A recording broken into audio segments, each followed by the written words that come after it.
So, Cici, let me ask you first about Ukraine. There is real concern that crypto, in particular, is a really easy way for Russian oligarchs to be siphoning money out of the country, sheltering it somewhere where it's very difficult for people to track. I think those are pretty much all based on lack of understanding of crypto. There's a couple dimensions to that. Number one is crypto is very, very small. Crypto probably represents 0.3% of the global wealth, and probably the same proportion for oligarchs in Russia. So crypto is not enough to move any significant amount of money. And also Bitcoin, blockchains are very traceable. So the hackers who hacked Bitfinex in 2016, as soon as they used the money this year, they got caught. And the law enforcement around the world are increasingly very adept at it. So those things, I think that's just a lack of understanding about what Bitcoin or crypto really is. Nonetheless, what have you actually done to make sure that those on the sanctions list are not your users? Right, so just this morning, I got an update from our team that we looked through all the sanctioned people, all the people on the sanction list. We have our sanction department actually look at this very, very closely. And only one person has ever used our platform, and this is a kid of one of the persons on the sanction list.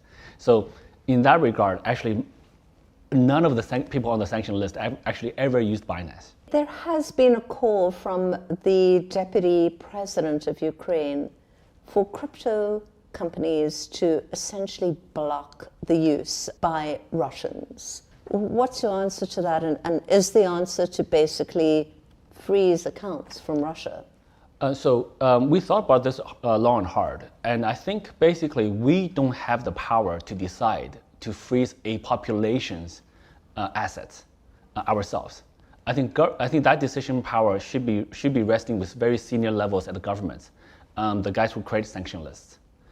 We follow those sanction lists, so just like banks. So today, if a Russian person is working on the street of London, they probably do have a bank account with some bank in London. The CEO of that bank probably should not unilaterally just decide himself to freeze that person's bank balance. I cannot make a decision just I'm going to freeze your assets on Binance. I believe that would be illegal, at best unethical. So we don't have the power to decide that. At a time when Russians at this point cannot get dollars out of the ATM, the ruble, of course, is crashing. What role for crypto? For regular Russians that, you say whose accounts you should not touch, does crypto at that point play something of a role? I think crypto could play a role, but I think people are way over-exaggerating that. As I said before, based on my calculations, crypto probably represents less than 0.3% of the wealth of the entire world, and probably the same percentage in Russia. And crypto is so small that you can't move all of the Russia's GDP, which is $1.5 trillion a year ago, into crypto. Crypto is just not big enough to handle that. And also, people miss the point that Russia government actually wants to block crypto.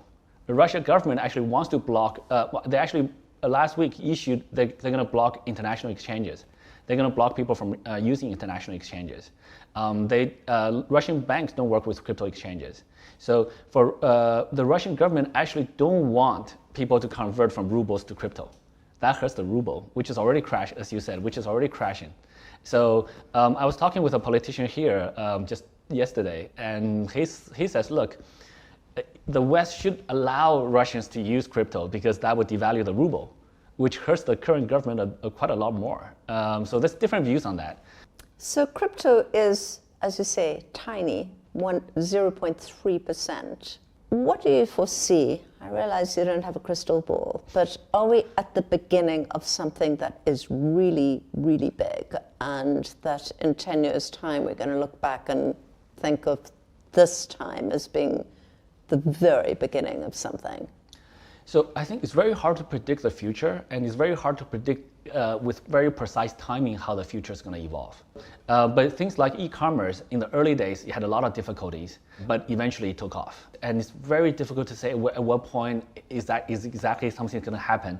There's so many factors we can't control. But crypto fundamentally, blockchain is a new technology for trust, for establishing a common record, for establishing a ledger.